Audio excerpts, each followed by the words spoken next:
بسم اللہ الرحمن الرحیم۔ قبیلہ عبدالقدیس کا وفد رسول اللہ صلی اللہ علیہ وآلہ وسلم کی خدمت میں آیا۔ آپ صلی اللہ علیہ وآلہ وسلم نے دریافت فرمایا کہ کون سا وفد ہے یا یہ کون لوگ ہیں؟ انہوں نے کہا کہ ربیعہ خاندان کے لوگ ہیں۔ آپ صلی اللہ علیہ وآلہ وسلم نے فرمایا کہ مبارک ہو قوم کو آنا، یا مبارک ہو اس وفد کو، نہ رسوا ہو نہ شرمندہ ہو۔ اس کے بعد انہوں نے عرض کیا کہ ہم ایک دور دراز کونے سے آپ صلی اللہ علیہ وآلہ وسلم کے پاس آئے ہیں، اور ہمارے اور آپ کے درمیان کفار مضر کا یہ قبیلہ پڑتا ہے۔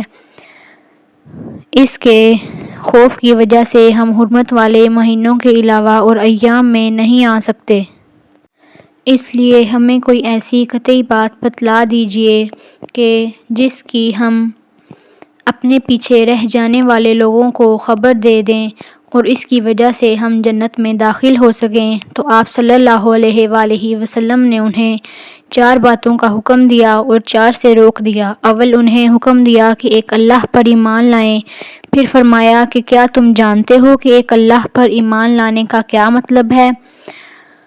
انہوں نے عرض کیا، اللہ اور اس کا رسول زیادہ جانتے ہیں۔ آپ صلی اللہ علیہ وآلہ وسلم نے فرمایا، ایک اللہ پر ایمان لانے کا مطلب یہ ہے کہ اس بات کا اقرار کرنا کہ اللہ کے سوا کوئی معبود نہیں، اور یہ کہ محمد صلی اللہ علیہ وآلہ وسلم اللہ کے سچے رسول ہیں، اور نماز قائم کرنا اور زکوٰۃ ادا کرنا اور ماہ رمضان کے روزے رکھنا، اور یہ کہ تم مال غنیمت سے 5واں حصہ ادا کرو، اور 4 چیزوں سے منع فرمایا، دبا، ہنتم اور مزفت کے استعمال سے۔ اور چوتھی چیز کے بارے میں شعبہ کہتے ہیں کہ ابو حمزہ بسا اوقات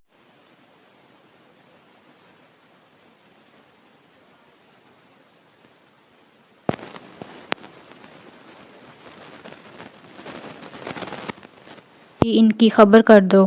صحیح بخاری حدیث نمبر 87۔